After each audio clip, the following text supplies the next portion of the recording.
Good evening, everyone, and welcome back to the GSMC Hockey Podcast, presented by the GSMC Sports Network. I'm your host, Garrison McDaniel, and we have a great show for you guys today where we'll be talking more free agency, of course. I mean, this is the time in the NHL or the hockey calendar where free agency is finally coming to an end, so this is probably the last I could milk the cow, I guess. But the first two segments will be me grading teams from both are grading every team in the NHL. So the first segment will be me grading the Eastern Conference, and then the second one will be Western Conference on how they did in free agency, kind of similarly to how I did for the draft.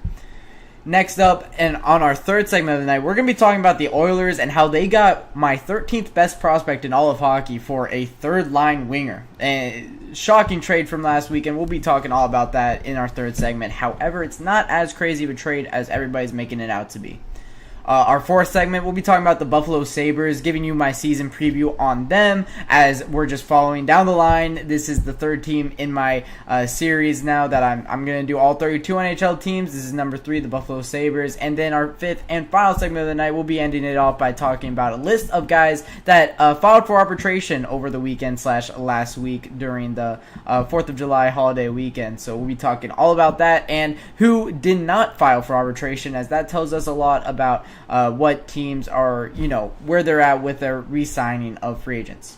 So, without further ado, we're going to get into all that. But before we do get into all that, as always, if you want to become an even bigger part of the show, help support the creators here at the GSMC Sports Network more than you guys already do just by watching. You could use the tips and donations link at the GSMCpodcast.net. It does go a long way helping out the creators here. You could also ask a question that'll show up across the screen here. I get to read it out loud live, and it adds a little bit more interaction to the podcast here.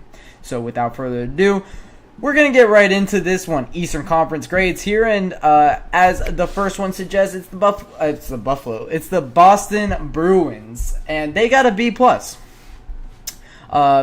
So they got a B+ because of, well, July 1st, they went out and got two of the bigger guys on the board. They went out and got Ilya Lindholm and Nikita Zadorov. A center that could plug in their second-line center hole that they need to be plugged, and a defenseman that could really help in their top 4 of their defense. They got a B+ because the term on these contracts are a little bit scary. Granted, it is a good free agency period for the Bruins. They want to win now. They want to keep winning. I mean, they've been winning for as long as I can remember, but they want to keep it that way. And I think that they did that, and I think that they achieved their goals. I don't think that they pushed the needle for this team anymore. I think for how difficult the Atlantic is going to be to win next season, and in the Eastern Conference, how difficult it's going to be to compete in next season. I don't think the Boston Bruins did enough. I don't like Nikita Zadorov's 6-year contract, and I really don't like Ilya Lindholm 7.75 for 7 years, especially with what we saw in the second half of the year in Vancouver. That's not a near $8 million player. What we saw. I do expect him to bounce back, and I do like Nikita Zadorov as a player. However, I still have questions on him that I want to, be answered before I give it an A, like a lot of people are. I'm a little bit more down on this than others. However, it's still a good free agency. Next up, we're talking about the Buffalo Sabres. Let me pull up what they did here. They went out and didn't add anybody major, and that's why it is a C. Let's just go through the list here. Felix Sandstrom, Jason Zucker, Sam Lafferty, Nicholas Obcubel, Jacob Bryson, Dennis Gilbert, Mason Jobst, Jack Rathbone, Josh Dunn, Brett Murray, James Reimer, Colton Pullman, Henry Yoki Harju. That's not spectacular. There's nobody in that entire list that will be on the top 6 or top 2 defensive pairing, and they just didn't do anything of spectacular. And I'm of course leaving out the trade here, although I do think that trade was not bad for them. this free agency period, they really targeted speed, or this entire offseason, they really targeted speed, and I think that they did, achieve their goals in gaining speed on the wing, especially, Ryan McLeod is one of the fastest skaters in the NHL, but, Jason Zucker has been known to be fast. Nicholas Aube-Kubel is one of the faster forwards in the NHL, so for the Buffalo Sabres, it is not a bad, it's not a bad free agency, so I didn't give it anything, but they don't do anything crazy, so that's why they get a C. Next up, the Carolina Hurricanes. We're going to go right through it. They did well to replace the guys, but I mean, when you look at who they lost, I think they lost more than they gained, and that's never what you want to do, especially if you're a 100-point team. I mean, they lost Teuvo Teravainen. They lost Brett Pesce. They're probably going to lose Martin Necas. That is 3 huge holes that they're going to need to refill. And who did they go out and get? They were able to re-sign JioSaavn, which was very good. They went out and got Shane Gostisbehere, which I don't think is a fantastic defenseman. Sean Walker, not a great defenseman. Jordan Martinook, not a great forward. Eric Robinson, not a great forward. Tyson Jost, probably more of an AHL forward at this point in his career. And Jack Roslovic, who hasn't shown me anything in his career that he can be consistent enough to replace, a guy like Teuvo Teravainen. To me, this really screams out we're trying to replace these guys in the aggregate, and I'm just worried for them that you can't replace those guys in the aggregate. That's why they get a D+. I think that they lost more than they gained, and that's never what you want to see from a free agency period. Next up, the Columbus Blue Jackets. They really didn't do anything either, but they did get a first-line center, so, I mean, that's more than they've done in the past. So they get a B-. They didn't lose anybody really they didn't lose anybody in free agency. Besides Adam Bachvist and Jake Bean, who I think they bought out both of them. You're going to lose Patrick Laine eventually, but that's not through free agency. So they gained Sean Monahan, didn't really lose anybody. They also gained Jack Johnson, who is a former Columbus Blue Jackets for 6 years. He knows what it takes to win in Columbus. He was a part of a lot of winning teams there. So I think adding that veteran presence is pretty good for them. I think it wasn't that bad. The Detroit Red Wings, B-. Vladimir Tarasenko was a fantastic signing. I really liked what that looked like. You also got rid of Shane Gostisbehere, who I thought was a negative on their team last season. They also signed Jack Campbell to a very team-friendly contract. I mean, 1 year, $775 is pretty great for him. They, of course, re-signed Patrick King, which was very good. So they don't lose anybody yet. They do have 3 RFAs out. They have Joe Veleno, who filed for arbitration. We'll be talking about him in the 5th segment. They still have to re-sign Mo Seider and Lucas Raymond, but I don't think that'll be a problem. And this Red Wings team should be good. They get a B-. It's very similar to what Columbus did. Next up, Florida Panthers. They get a B. I think that they lost more than they gained.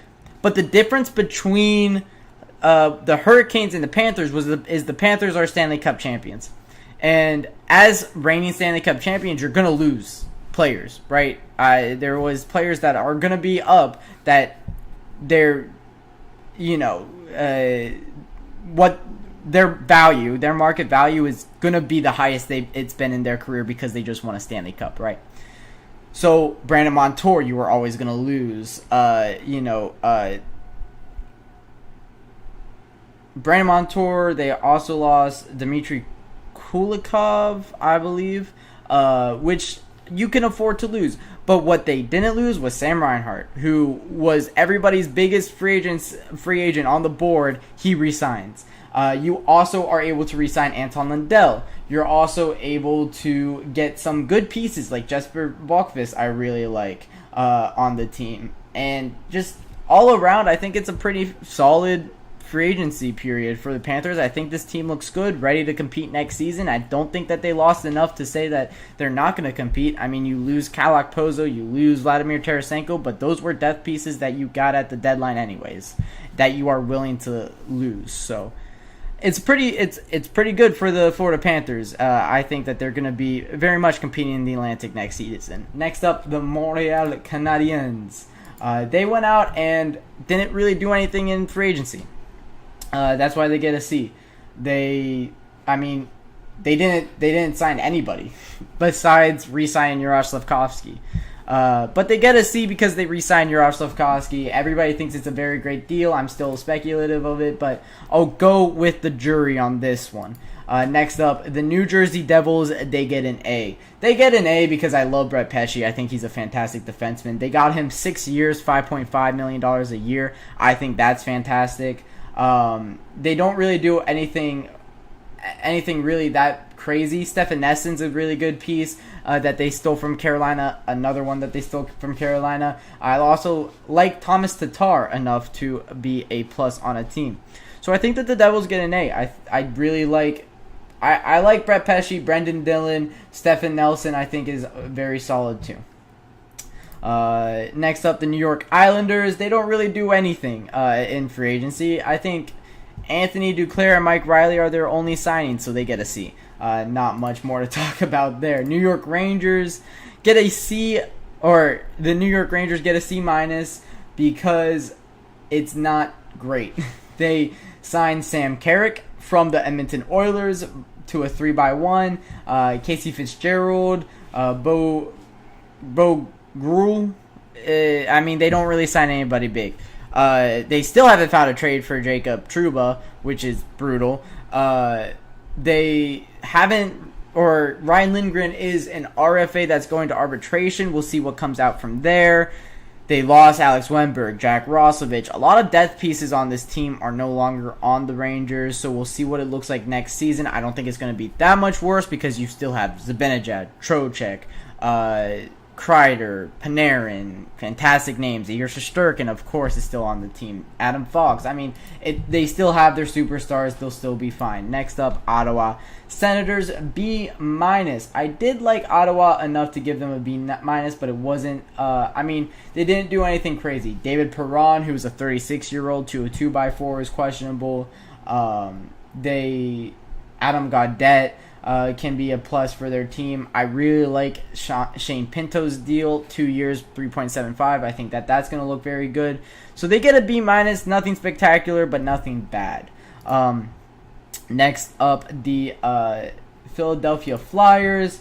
They didn't really do anything either. However, they did sign Matvei Michkov, and that's fantastic. So they get a C-. But that's a entry level contract. I'm not handing out deals because you drafted a guy, or I'm not handing out grades because you drafted a guy. They didn't do anything to add to this core. They also lose Cam Atkinson, who is a pretty good forward for them. That's going to be on Tampa Bay's second line. They add. Yep. Eric Johnson, who could be a plus, but that's to a 1x1. He's 36. Nothing like how he was in 2007 when he went number 1 overall. So, yeah, it's just not fantastic for the Flyers. The Penguins, same thing over there. Although Pennsylvania didn't really do fantastic. They went out and got Sebastian Aho. Not that Sebastian Aho, the Islander Sebastian Aho. And I think that's their highlight of their entire free agency. Truly, just going through these names, Mac Hallowell, Matt Grzelcyk, Ryan Shea, Anthony Beauvillier, Jimmy Huntington, Nate Klorman. Like, it's just a bunch of A guys. Emil Bemstrom, who's an AHL guy, Sebastian Aho, who not that fantastic. It's just a C-. Next up, the Tampa Bay Lightning. They did pretty well. I did like the Tampa Bay Lightning. It's a B+. I didn't give them an A because I'm still a little bit disappointed with how they dealt with Steven Stamkos. But they did replace Steven Stamkos with Jake Gensel, who I think can definitely be a plus on this team. And with Nikita Kucherov, Jake Gensel can really flourish. We've seen what Jake can do with Sidney Crosby, and I think it's pretty similar with Nikita Kucherov. Next up, the Toronto Maple Leafs got a D, because they didn't do anything. They still haven't traded Mitch Marner, who I think they really need to, and their sixth best forward is making $2 million. This team is not going to be that great next season. They just don't get anybody that insane. Anthony Stolarz is going to be a good goaltender for them next season, and goaltending is, of course, a weakness for them, but I don't like Chris Tanev. I don't like Timothy Liljegren. I don't like Max Domi. And it's just like a bunch of players that I'm not impressed by are on the Toronto Maple Leafs for next season. So that's what they get, is a D. The Washington Capitals get an A because whether I agree with every decision that they're making or not, of course, I think that they should go into a rebuild. The team's pretty good. Matt Roy, Connor McMichael, that was in March. Matt Roy, Connor McMichael, Taylor Radish, who I think is pretty good, Riley Sutter. All four of those guys are pretty solid. And then you get PLD, and Ivan Marashchenko should be coming up next season. It's going to look good for the Washington Capitals. It's an A for them because although I disagree with the direction they're heading, I think that they did well if that is the direction they are going to go in. So that'll wrap it up for our Eastern Conference. I didn't put Western Conference on this one. Hold on, let me fix that. That's going to annoy me. But that'll wrap it up for our Eastern Conference free agency grades. When I come back, we'll be giving the Western Conference free agency grades after my first break on the GSMC Hockey Podcast.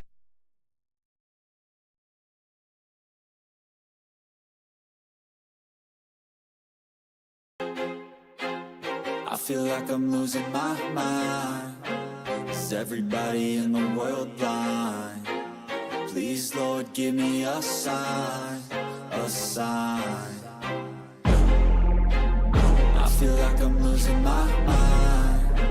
Is everybody in the world blind? Please, Lord, give me a sign, a sign.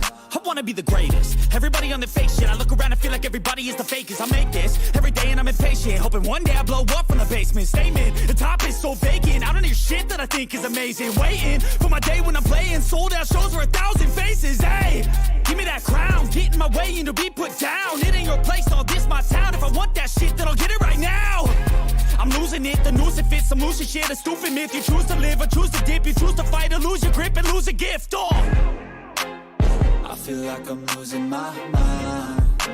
Is everybody in the world blind?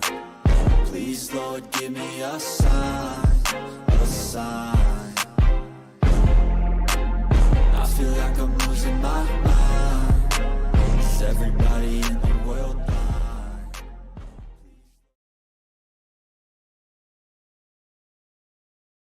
Welcome back to the GSMC Hockey Podcast presented by the GSMC Sports Network, and we're here with our second segment of the night talking about the Western Conference free agency grades. Before we get into that, however, if you would like to support the GSMC Sports Network in more ways than you already do, use the tips and donations link at the GSMCpodcast.net. It goes a long way to support all the creators here at the GSMC Sports Network, and it is much appreciated. With that being said, we're going to get into this next segment, talking about our Western Conference draft grades. I gave the Ducks a C, because what did they do? They signed Beckett Seneca to an entry-level deal. Besides that, nothing. C. I mean, they didn't do bad. They didn't lose anybody big, but they didn't gain anybody. So, I mean, Carson Meyer is not going to change a team. I say that as he went to Ohio State. He's from Dublin, Ohio, which is like 15 minutes from where I grew up. So, I'm not like actually against Carson Meyer, but I don't think he's really enough to move the needle for the Ducks. Next up, the Calgary Flames. They got a C as well. It's a little bit different why I gave the Flames a C. This team's going to lose a lot of games next year. It's just how it's going to be. But they tried a little bit in free agency here. Like they re-signed Yegor Sharangovich to a 5 by 5.75, which is a little hefty for him, but hey, that's not too bad. Jake Bean to a 2 by 1.75, which is a win now player in my mind. Ryan Lundberg, who is a win now player. Anthony Mantha, who is a win now player. But they're not a win now team. Like, this team just needs to go into rebuild. It's like the Capitals, but the Capitals actually kept going all in and like made 5 more deals after the all in deal. The Flames just got a bunch of bottom 6 guys that don't really, like, Anthony Mantha doesn't move the needle for any team. Jake Bean doesn't move the needle for any team. Ryan Lundberg does not move the needle for any team, and that's just what it is, right? So next up, the Chicago Blackhawks. Wow, I sounded so Midwestern there. I gave them an A-. TJ Brody is a good deal. Alec Martinez is a good player, but a 1x4 is a little hefty. Craig Smith, a 1x1 is pretty good. Pat Maroon, 1x1.3, pretty good. Brossois, 2x6.6 is pretty good. Teuvo Teravainen, you guys know how much I love Teuvo Teravainen. I think he's fantastic. A 3x5.4. Teuvo Teravainen making less than Sharangovich on AAV, I think is crazy. Tyler Bertuzzi's a good deal. This team's building around Connor Bedard, and they're going to be a lot more serious than people are giving them credit for next season. They're not going to... I don't think they're going to be in the playoffs, but they will be in a race for a wild card spot, and I won't be shocked if they are, especially because I expect Connor Bedard to really progress next season. He could be a 40-goal scorer next year, and I wouldn't be too shocked. Next up, the Colorado Avalanche. It's a C-. The team's... they don't add anybody, right? Like, Eric Brandstrom's, like, the most that they added here. You're a team that's trying to contend for Stanley Cups right now, and all you really do in an offseason is get Eric Brandstrom. I don't know. I don't like it, especially because they're losing Valeri Nichushkin for at least a really good chunk of next season. We still don't know about Gabriel Landeskog. This team could still be bad next season. I think they also lost Devin Tays, if I'm not mistaken, and I'm pretty sure I am right by saying that, which is a huge loss, and they don't really replace him. So that's gonna be rough for the Colorado Avalanche. I think that they're gonna get worse next season, but we'll see how worse. Next up, the Dallas Stars. I give them a B because I do like Matt. I think that they got Matt Duchene to a good contract. Sam Steele was a good re-sign. Matt Dumba, Brendan Smith, Niels Lundqvist, Casey DeSmith is a good goaltender. Ilya Lyubushkin, I don't think is a good defenseman. However, he could just be on their bottom six, and I think it'll be fine. The Dallas Stars are going to be a good team next season again, and they replaced their veterans that left with other veterans, and that can never be bad, especially when you have such a young core that looks really good, like Logan Stankoven, Wyatt Johnson. All the young guys that have been playing fantastic for this team are just going to get better, and that's an exciting one in the Dallas Stars. Next up, the Edmonton Oilers. I give them an A+, because everybody that they got, no matter how, you might think that like a Josh Brown or a Connor Carrick or a Matthias Janmark isn't really helping them win that many more games. All of it's so cheap, and they're gonna be able to re-sign Leon Draisaitl, or they're gonna be able to give an extension to Leon Draisaitl, no problem. And the extension's gonna be a lot, and we'll talk. I bet we'll talk about that later this week. How much Leon Draisaitl is really gonna be, what he really warrants in a extension. But every deal is cheap. Jeff Skinner, 3x1. Matthias Janmark, 1.45x3. Adam Henrique, 3x2. Corey Perry, 1.4x1. Josh Brown, 1x3. Victor Arvidsson, 4x2. Like, it's all cheap. All of it's really going for one goal, and I think it's going to look really good. The Oilers get the one of only 2 A+ that I gave out in all of free agency. Next up is the LA Kings. They get a B+. I do like what they did here. Warren Foegele, I think, is a fantastic addition to the team. Phoenix Copley, I think, can be pretty good as a backup goaltender. Joel Edmondson's a pretty good defenseman. Caleb Jones is a good defenseman as well. I think that this team is pretty good. They get a B+. It looks good in LA. I like what they did in the draft. I think that this could be a very solid team going forward. I don't know if it's a playoff team next season, but that's just because the West got a lot better in this offseason than the East did. So we'll see what that looks like for the LA Kings. The Minnesota Wild, they do get a C- here. They just don't do anything really. I mean, it's Jake Middleton, who I don't love as a defenseman. It's Brendan Gaunce, who's not that great of a center. It's Devin Shore, who's not that great. Like, it's just a bunch of A guys beyond. After you get past Jake Middleton, it's a bunch of A guys, so it's just a C- for the Wild. They're not going to be contending next season. The Nashville Predators gets the second A+, one of only 2 teams that did get an A+. Vinny Hinestroza was their most recent deal after four just fantastic signings. Jonathan Marchessault to a 5x5.5. He is 33 years old. That's a little worrisome, though. Steven Stamkos, 8x4. He's 34 years old. It's a little worrisome. Brady Shea, 7x7. He's 30 years old. 7 years is a little worrisome. UC Saros, 7.75x8. He is 29 years old. You're going to be paying. So for these big four, right now it looks great. Right now it looks fantastic. Next season they're going to compete with Philip Forsberg, Ryan O'Reilly, not Shane Weber. Goodness gracious, what the Roman Josi. Oh my goodness, I can't believe I completely blanked on that name. But right now it looks good. In the future, when they're 38, 37, 37 when these deals come up. It's not going to be great, but hey, that's a problem for another day. Hey, Nashville. B+ goes to the Seattle Kraken, or the San Jose Sharks is the next team, then the Seattle Kraken. B+ for the Seattle Kraken. Tyler Toffoli is a good deal. Alex Wennberg's a good deal. They don't really do much more after that. I can't really give them much higher, but it is a pretty solid, like for what they are, it's solid. They did well. And next up is the Seattle Kraken. Ilya Tolvanen to a new deal. I like a lot. Josh Mahora, I think, is pretty good. Chandler Stevenson is a good winger. Brandon Montour is a good defenseman. It's a C- because I don't like the direction that they're going in. Right? Like I think last season was very telling to what they were. The previous year was kind of a fluke.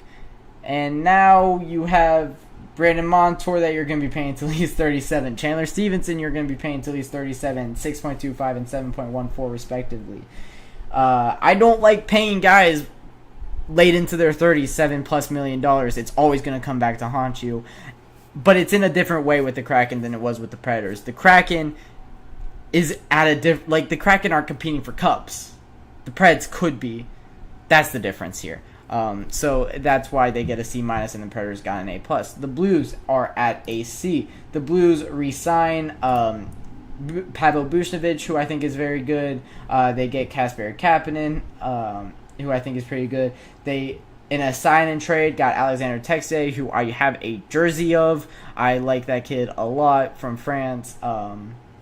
I think he's very good. Pierre-Olivier Joseph is a good defenseman as well. I just think that the Blues did solid. They get a C. They don't do anything that big besides re-signing Pavel Buchnevich. But I'm not really grading re-signings that much.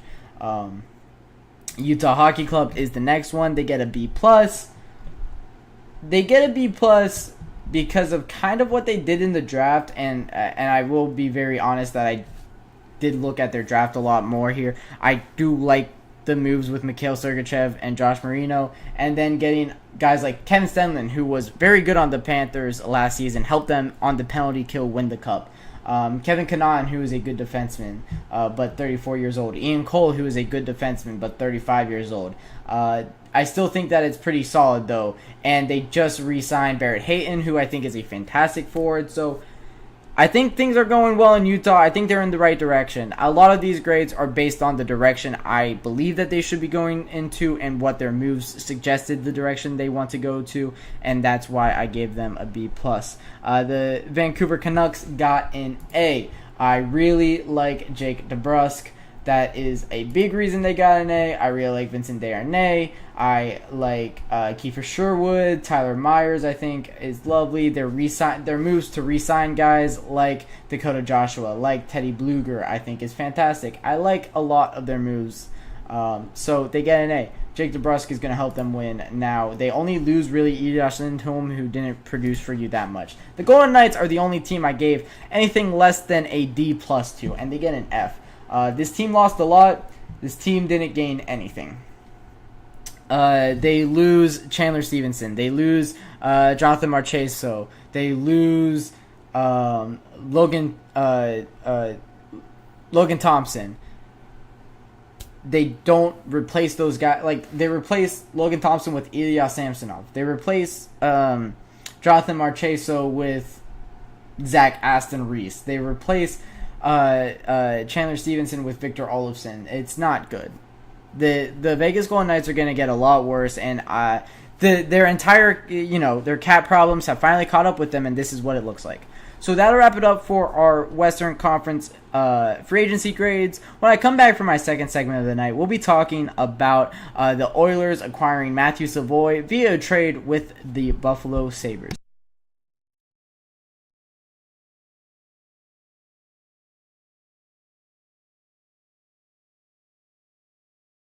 Looking for your daily fix of sports talk without having to pay for it?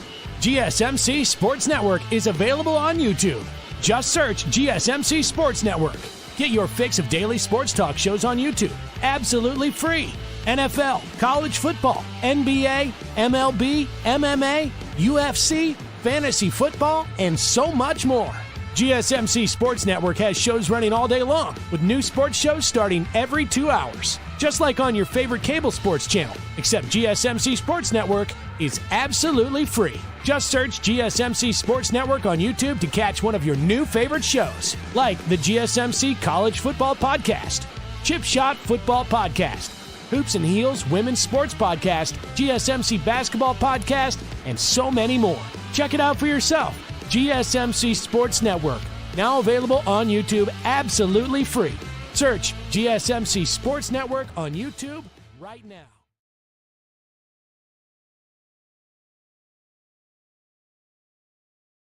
Welcome back to the GSMC Hockey Podcast presented by the GSMC Sports Network. We're moving on to our third segment of the night, talking about the Edmonton Oilers acquiring Matthew Savoie via a trade.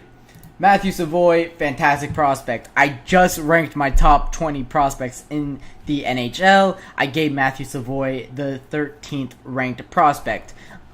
I really like this kid. I had him above like Denton Matejchuk. I can't recall my entire rankings, but I really like Matthew Savoie, and I think he's going to produce at a top 6 NHL level here soon. Last season, he was traded in the middle of the WHL season, but that didn't stop him from putting up 71 points in 34 games played. Over 2 points per game. Of course, I mean, he is a lot older than the other kids, right? He is 20. You're going up against like 17, 16, and 18-year-olds in the dub. He is still fantastic. And in the playoffs, 24 points in 19 games played. What does bother me a little bit is for the Canada U20 team, he only had 1 point in 4 games played, but he was a +2. I don't know how much that does bother me. It's up in the air. But at the AHL level last year, in 6 games played, he had 5 points, 2 goals, 3 assists.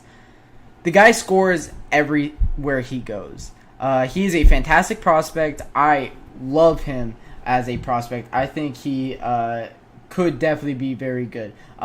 Back in the 2022 NHL draft, this is a report from the Elite Prospects. Heavy crossover use and constant motion propel his high pace, constantly attacking approach, making his every puck touch an opportunity to create a scoring chance.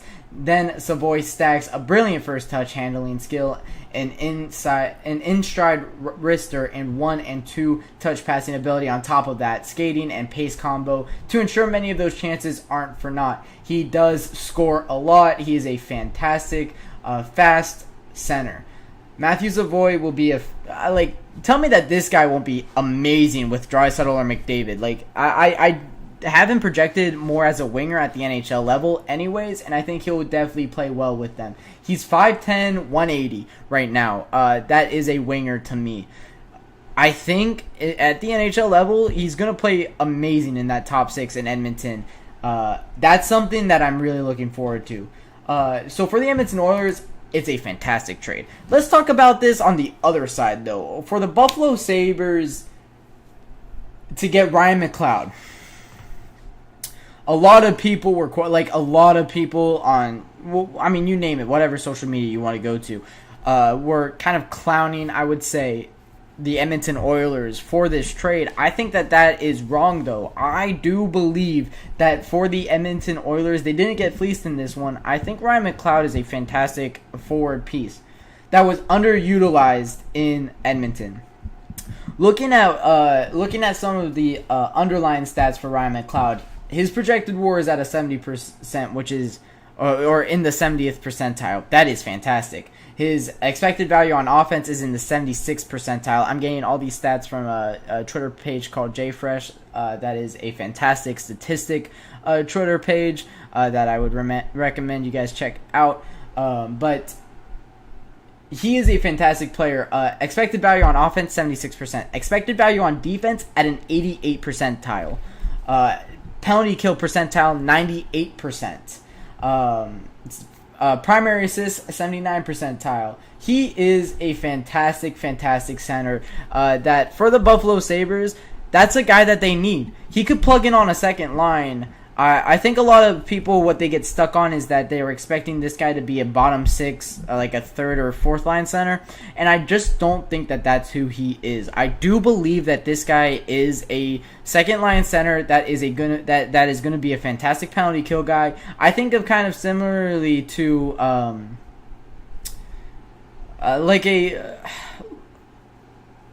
I guess like a Boone Jenner kind of thing in Columbus, where it is a good center that you use for penalty kill, but he shouldn't be on the first or second line, but that doesn't mean he's invaluable to you, and he definitely could be a second line center at that. Just looking at his underlying stats, it looks very, very impressive, and just like everything about this kid speaks out to me that he is going to be good in this league for a very long time. He's also only 25, Ryan McLeod is. That's still very young. He's on a 2.1/1 deal. If the Buffalo Sabres are able to re-sign him, I think that this trade looks very great. There were reports that this trade was going to happen on draft night, but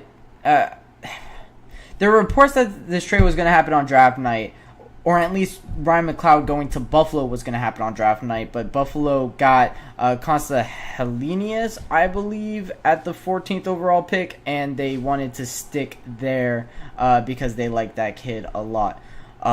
So, for the Sabres, I do like I think that it's definitely a fine deal that a lot of people are kind of blowing it out of proportion, because I mean, if you look on social media, you would think that they just traded Sidney Crosby for a bag of peanuts is what this deal would seem to you if you're just looking at comments about it online. Matthew Savoy is a fantastic prospect. I do have him 13th in my prospect rankings. He still hasn't proven anything at the NHL level, and Ryan McLeod has. Ryan McLeod was just a perennial forward on a Stanley Cup Finals team that was one game away from winning a Stanley Cup.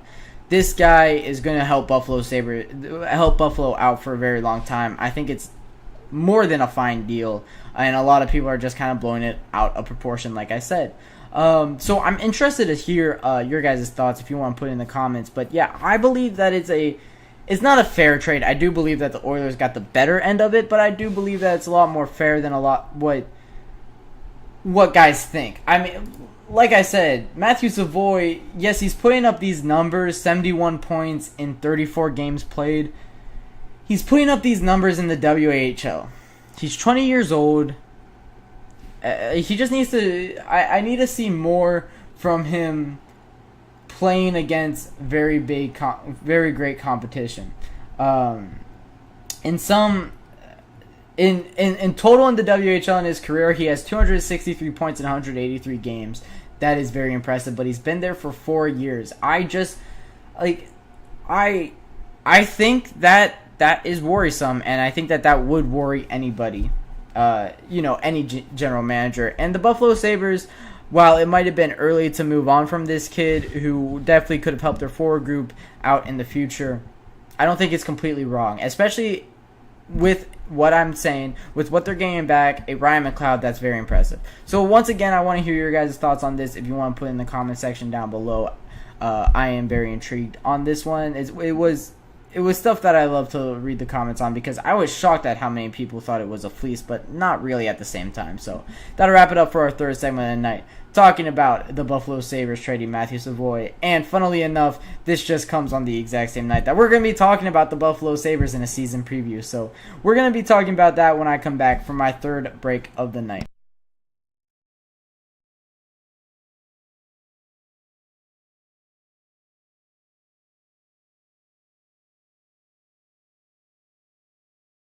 For the best and latest podcasts available anywhere, go to the podcast app on your cell phone and type in GSMC to access free content-rich podcasts on health and wellness, book reviews, sports, entertainment, relationships, social media, movies, technology, finance, and even weird news. Subscribe and download the GSMC Podcast Network's family of shows, available everywhere podcasts are found.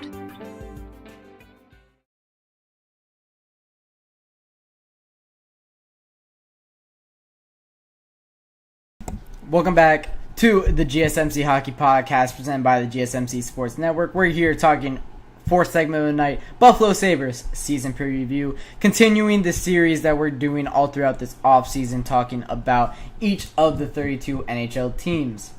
The Buffalo Sabres are in a very interesting position. Coming off of a year that they were just on the outside looking in of the playoffs, they were in a wild card race for a good bit of it, but however just trailed off at the end. Wasn't one of the wasn't one of the final 3 or 4 teams that were really contending. I'm actually going to pull up the NHL standings to get their exact. I think they were around 80-something points, and wild card ended up being 93. They were 84 points, wild card ended up being 91. So 7 points out of the playoffs. They still haven't ended their over a decade now long playoff drought that seems like will never end for the Buffalo Sabres. Every player that leaves goes to a playoff team, however. But for the Sabres, it's just been a very long time for them. But they're in a good spot. 84 points in 82 games played, and they got better objectively this offseason. What did they do this offseason? First off, they were able to last year re-sign their 2 first overall pick defensemen. They extended Owen Power and Rasmus Dahlin, who both of their contracts are kicking in now. They also have Bowen Byram on this team, who can be a fantastic young defenseman for this team. They go out and get Henri Jokiharju, who is a fantastic defenseman, and then they have Connor Clifton. So they only have one more defenseman spot to fill, and they still need to fill it. Next up, in their forward group, they go out and they get Ryan McLeod, who we just spent an entire segment talking about. We'll let you guys go back to that segment if you are wondering my thoughts on Ryan McLeod. They go out and get Nicholas Aube-Kubel, who can be pretty good for their forward core. But what's fantastic about this forward core is how young it is. Tage Thompson's 26, Dylan Cousins 23. They got Ryan McLeod, who's 24, will be 25 next season. Zach Benson, 19 years old, who's going to probably play in the NHL this next season. Jack Quinn, who is 22 years old. JJ Peterka, who is 22 years old. Payne Krebs, 23 years old. All their young guys are gonna finally play for their NHL team. They have had such a fantastic prospect pool in recent memory, and they add to it this past offseason by adding Konsta Helenius, who is a good player. They have him listed as signing his entry-level contract. I believe he has signed his entry-level contract, which is very shocking to me. At 14th overall, I thought that he would for sure be going to Finland for another year no matter what. But this team, where they have questions at is goaltender. They still don't have Ukko-Pekka Lehkonen re-signed, and he just filed for arbitration, so we'll see how that ends up. Then you have Devon Levy, who can be a fantastic goalkeeper with a lot of potential, but we haven't seen it yet.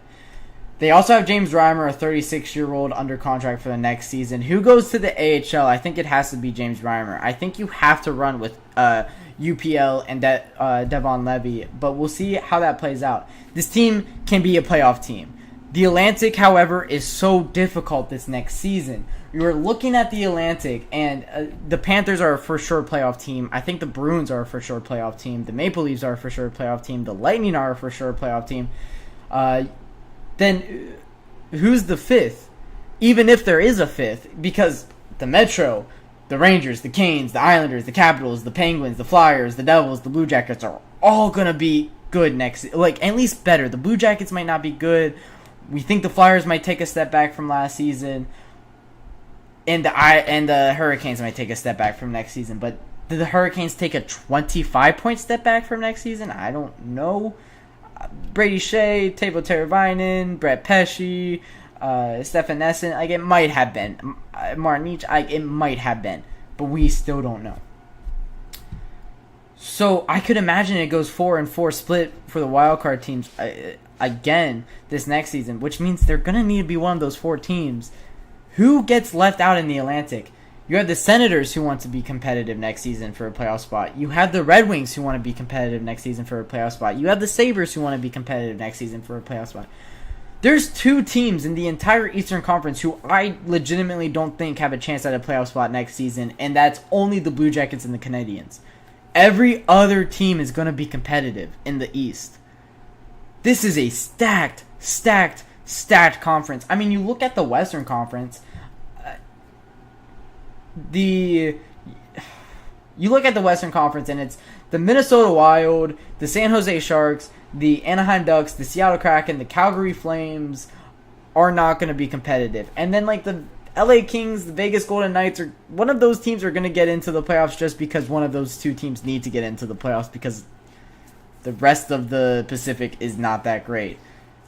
In the Central, I mean, you have the Blackhawks who are my dark horse next year, but they could still they need to improve by 40 points. They need to get 20 more wins than they had last season. Did they do enough this offseason to get that? Probably not. But hey, who am I to say that? The Eastern Conference, however, is this conference is the strongest we've ever seen an individual conference in a very, very long time. I'd be shocked, or I wouldn't be shocked, should I say, when, not if, when one of these big teams gets left out. There's going to be a team full of talent outside of the playoffs next season. Is that the Buffalo Sabres? Are they still a year away? I'm going to say yes. But I think that they're going to be like heartbreaking fashion away, like barely missing the playoffs. They have the talent on this roster that I really like. Like, Owen Power is going to take that step up next season. He's going to be making 8.35. He needs to take that step up. He didn't impress me too much last year, but he still looked good enough to, not count him out, I would say. And then you have Rasmus Dahlin, who is a fantastic NHL player, deserving of the contract he has. Well, maybe not $11 million, but deserving of a big contract. And then, like, all of their prospects I love. Like, I think I've had Payne Krebs high on my draft board before. I've had JJ Peterka high on my draft board before. I've had Jack Quinn high on my draft board. Zach Benson I've liked. Ryan McLeod, I've said that I like. Dylan Cousins, I like. Tage Thompson is fantastic. Like, Tage Thompson is truly has the potential to be a superstar in the NHL if they finally figure it out around him. And then their goaltending situation is pretty good. This Sabres team is too good to not be in the playoffs, but I'd be shocked if they end up in the playoffs. I think that they're going to finish at, here's my official prediction, I think they finish 5th in the Atlantic on 88-ish points. Is somewhere between 86 and 90 and just barely miss out on the playoff spot. They might still be 1 year away. But if I was the Sabres, I would really want to compete for a playoff spot this season. I think that they're good enough too. Granted, they do need to figure out a couple of contract situations. They need to get Ukko-Pekka Lehkonen figured out, but he's under arbitration. They need to get Payne Krebs figured out, and they need to get Beck Malenstein figured out. But all of those guys are going to get contracts. It's going to look pretty good. They still need probably one more defenseman that can really play at an NHL level. I don't love Jacob Bryson or Dennis Gilbert. I don't think either of them are really that sixth defenseman that you need on an NHL team, especially with they have a lot of talent and small defensemen. They need they need to go out and get a sixth defenseman that's just huge, like a 6'5", 6'6" defenseman, kind of like an Anton Silya from this past draft. But like a Tyler Myers mold of a defenseman. I don't know who's available. I can't think off the top of my head who could be available. I know Mikhail Sergachev maybe could have been that role, but he is now in Utah instead. But for the Buffalo Sabres, it looks really good. I don't think that it's good enough to be a playoff team. That's my official prediction. I think they finished 5th in the Atlantic, just outside on the cusp of a playoff berth, but it's going to be such a competitive division. Nobody's going to really run away in the East. This next season is going to be very fantastic to watch. I can't wait to get to it. As I'm going to say, after I promise you you're going to hear this spiel 29 more times because that's just the truth. This season is going to be fun. So that'll wrap it up for our 4th segment of the night. When I come back from my 4th and final break of the night, we'll be talking RFAs that filed for arbitration and RFAs that didn't file for arbitration.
Welcome back to the 5th and final segment of the GSMC Hockey Podcast presented by the GSMC Sports Network, where we are talking RFAs and arbitration.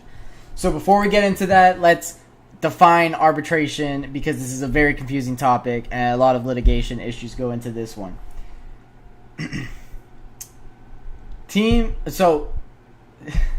Arbitration is a let's just get the exact wording right. Arbitrations is a ruling between an arbitrator that is between the team and the player to come to a mutual agreement on a contract. I had it perfectly pulled up. So teams elected arbitration. So teams can take players to arbitration to a maximum of 2 team elections per year. If a player made $2.38 million or more in the last season, the arbitration award must be 85% of their previous salary, season pay or more. If the team elects arbitration, the player can still sign an offer sheet with another team prior to July 5th at 5 p.m., which would negate the team elected arbitration. The team must elect arbitration by 5 p.m. on the later of June 15 or 48 hours after the Stanley Cup final ends. If a player received a qualifying offer but did not accept it, the team must offer an amount equal to or more than their pay in the previous season. The team election window is from July 5th and at 5 p.m. to July 6th at 5 p.m. A player can only receive one team-elected arbitration in their career, regardless of if the case was selected prior to the actual arbitration award. Arbitration rulings. The arbitrator can only award a 1 or 2 year contract. The party that did not elect arbitration selects the term. If the player selected arbitration, the team selects 1 or 2 year term. Players that are only 1 year away from being a UFA can only have a 1 year contract awarded. So, what does all of this mean?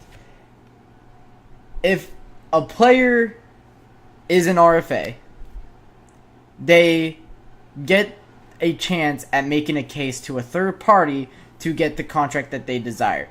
The problem with being an RFA is you don't really have a lot of bargaining rights. This is a way for the NHL to figure it out. I think MLB has like the most famous system of this with arbitration hearings. They go to court and all of that.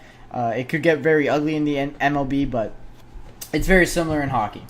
So who went and became who went to arbitrators For the Buffalo Sabres, they had 2 guys, and I actually did have a graphic for it. I totally forgot. For the Buffalo Sabres, they had 2 guys. They had Beck Malenstein and Ika-Pekka Lehkonen. Both those guys are going to try to get a third party to give them some more money. The Hurricanes got 2, Jack Drury, Martin Necas, which we're going to come back to Martin Necas after we get through some of these. Jake Christensen, Jack Greaves, Kirill Marchenko, 3 guys for the Columbus Blue Jackets. That's a lot more than they've ever had, which is kind of a shock for the Blue Jackets, but might be a tell for, Don Waddell might have something to do with that, whatever it could be. The Red Wings, only Joe Veleno was eligible for arbitration hearings, and he is the Red Wing that went to arbitration hearings. Spencer Stastny for the Preds, Oliver Wahlstrom for the Islanders, Ryan Lindgren for the Rangers, Ty Emberson for the Sharks, JJ Moser for the Lightning, and Connor Dewar for the Maple Leafs. Who are the big names here? Ika-Pekka Lehkonen, Martin Necas, Kirill Marchenko, Joe Veleno, Oliver Wahlstrom, Ryan Lindgren are the 6 bigger names here. All these guys are proven NHL guys. Martin Necas is the most interesting one to me. What does Martin Necas being here mean? I think that it means he's going to be on the Carolina Hurricanes next season. I think that he has a way to be the first-line right wing on this team with Teuvo Teravainen not being there, with Jake Gensel not being there. Now their top 6 looks a little bit bare from last season, and I think that Martin Necas can definitely fill in a hole there. Seth Jarvis is an RFA who was not eligible for arbitration, and we'll get to him later in this segment here. But for the Carolina Hurricanes, I'd be shocked if Martin Necas isn't on their team anymore. For a large part of this offseason, it was kind of the other way. I was counting down the seconds until he was going to get traded. It seemed like a foregone conclusion that he was not going to be on Carolina next season. And now, things have changed. I think, from my understanding, arbitration means that a player wants to play for the team, right? So it's not a bad thing for any of these teams. It'll get figured out. We saw this with Jeremy Swayman last year when he went to arbitration. He got a contract, and he's looking to re-sign in Boston next season. Or for this season, for this upcoming season. It's something beyond my depth to understand the reason beyond what I can just assume. So I'm not going to speculate too much on a lot of these guys. One of the more shocking ones for me was Kirill Marchenko. I thought that was going to be an easier contract negotiation for the Columbus Blue Jackets. It seems like he's a perfect candidate for a bridge deal for like 2 years until they get competitive and see where he's at when the Blue Jackets are competitive and see if he's on that first or second line and if he warrants $7 to $8 million, because he is a fantastic sniper. He has a fantastic shot, but there's a lot in his game that can leave you wanting for Kirill Marchenko. But he was a rookie last year. He's gonna be fine. I think he scored 20 goals last year. He's gonna be plenty fine. So for the Columbus Blue Jackets, I'm shocked that they let him get to arbitration. But like I said, it's not a bad thing to my understanding. But it could, I don't know. Truly, it's beyond my depth. I'm not inside of these guys' head. It's just speculation. But we'll talk about other RFAs that didn't file for arbitration. Jeremy Swayman, he could have filed, but he didn't, which tells me that contract talks are going well. They're coming to an extension. It's going to be announced here soon. I'd be shocked if Jeremy Swayman wasn't a Boston Bruin next year, especially with having Linus Ullmark traded to the Ottawa Senators. Mo Seider, another RFA, he is not eligible for arbitration. I'd be shocked if he's not on Detroit next season. Same thing with Lucas Raymond, exact same thing, not eligible. Seth Jarvis, not eligible. I'd be shocked if he is not on Carolina next season. Thomas Harley, not eligible as well. Dallas Stars defenseman. Quentin Byfield, LA Kings center/winger. He wasn't eligible for he wasn't eligible for arbitration either. Martin Necas, of course, was. He did file, as we talked about. Matty Beniers from the Seattle Krakens. He can definitely file. I'm pretty sure yes, he can file, but he did not. Ukko-Pekka Lehkonen, a big RFA who did file. Cole Perfetti did not file. He is an RFA. I think Kent Johnson couldn't have. Cole Sillinger couldn't have. I'm just thinking of other big RFAs. So it's an interesting thing to watch out for these guys that, you know, of course are under team control. But, I mean, it tells you a lot about, one, how these teams value these guys, and two, what's going to happen in the future. How many times can Jeremy Swayman have like bad contract talks with the Boston Bruins before that relationship is soured? How many times can it happen with anybody? Ryan Lindgren for the Rangers is a prime example. Like, this guy is going to want to move on from the Rangers the second he's a UFA. I'm confident in it. So we'll see how it all plays out. But it's definitely something that I love paying attention to because I think that it adds a very interesting element for a lot of these free agents here that are, of course, going to be filing for arbitration. What they're going to get is going to be interesting. We won't find that out until August. And what teams think that they're worth, because that gets put in front of you. You get told by a third party, basically. I mean, these teams are going to give them the bottom of the barrel. Like, they're not going to go out there and give them what they think that they deserve, because now it's a negotiation. Now you're looking for your end of the negotiation. So I think that it's a way to spoil a relationship with the team. But, I mean, Martin Necas, that relationship might be spoiled already. Joe Veleno has been a fourth-line center for the Red Wings. I don't know how much he loves being in Detroit, but that's speculation. I could be completely wrong in that. And, you know, it's all over the place. So we'll see where these RFAs, what they get, what the third party think that they're worth. I think that there is a lot of guys here that could get, $3-4 million, and I wouldn't be shocked. But they can't get more than 2.5 if my understanding of the rules is correct. I could be definitely wrong. I'm not a lawyer by any means. So that'll wrap it up for the GSMC Hockey Podcast on this Monday.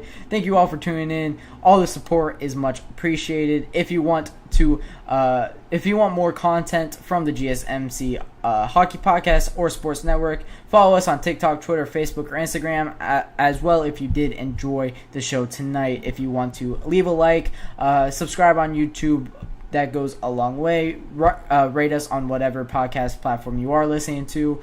Thank you all once again for tuning in.